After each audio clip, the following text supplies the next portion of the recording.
In 1873, Hawaii elected its first king via a legislative vote, but the king's death led to a special election a year later, creating heat in Honolulu.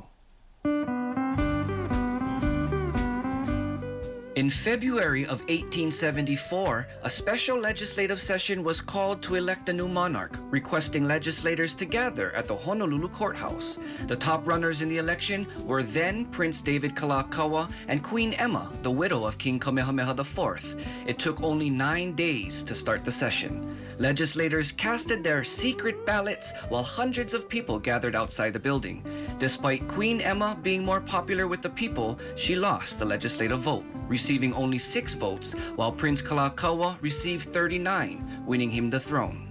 Emma's supporters were really upset, and they started making trouble for the legislators. Now, secret ballot, they didn't know who had voted for whom.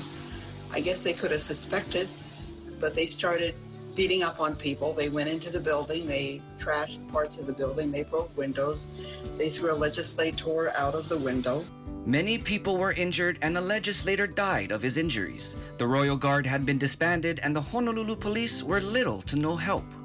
So what happened is the Minister of Foreign Affairs contacted the British and American naval ships that were in port and said, please help. So both captains of ships that were in port came into town to kind of quell the riot.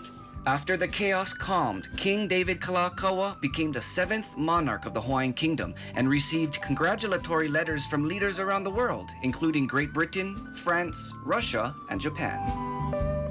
Queen Emma did congratulate His Majesty Kalākaua as the lawful king. She also asked him for a royal prerogative over the 73 individuals arrested in the riot. 2/3 of them were released without charge. Did you know? Now you do.